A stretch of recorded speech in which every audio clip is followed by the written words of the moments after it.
લિંબાસીમાં લુખ્ખા તત્વો બેફામ, security guard પર બ્લેક ફોર્ચ્યુનર કારમાં આવી હિંસક હુમલો.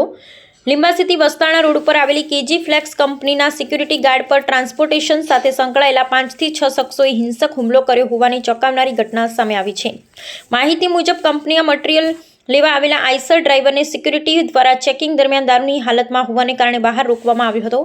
આ બાબતનું મન દુઃખ રાખી બીજા દિવસે વહેલી સવારે 9:45 વાગે શિવમ કોમ્પ્લેક્સ ખાતે જ્યાં સિક્યુરિટી ગાર્ડ રહે છે કેટલાક અજાણ્યા શખ્સો બ્લેક ફોર્ચ્યુનર કારમાં આવી હુમલો કર્યો હતો. સાથે સિક્યુરિટી ગાર્ડ સાથે અન્ય એક ગાર્ડ પણ ત્યાં આરામ કરી રહ્યા હતા અને તેની પર પણ આ હુમલાખોરોએ હાથ ચાલાકી કરી હતી. આ સમગ્ર ઘટનામાં કુલ 4 હુમલાખોરોની પુષ્ટિ સિક્યુરિટી ગાર્ડે કરી છે. ભરત કરશનભાઈ ભરવાડ રહે બીડજ, જિલ્લો ખેડા, સુરેશભાઈ ભરવાડ, સુનિલ અને રણછોડભાઈ ભરવાડ નામ આવ્યા છે. જાણે આ હુમલાખોરોને કોઈનો ભય જ નહોતો એવા દ્રશ્યો સીસીટીવીમાં કેદ થયા છે. સાથે આ સીસીટીવીના ઓડિયો પણ વાયરલ થયા છે. તેમાં સ્પષ્ટપણે દેખાઈ રહ્યું છે કે સિક્યુરિટી ગાર્ડ પર કેવી રીતે હુમલો કર્યો હતો. આ ગાર્ડની બૂમોથી આખા કોમ્પ્લેક્સના તમામ દુકાનદારો બહાર આવી ગયા હતા.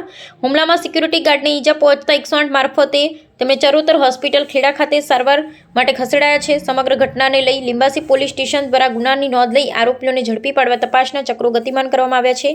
આ ઘટનાથી સમગ્ર પંથકમાં ભય અને ચર્ચાનો માહોલ ફેલાયો છે.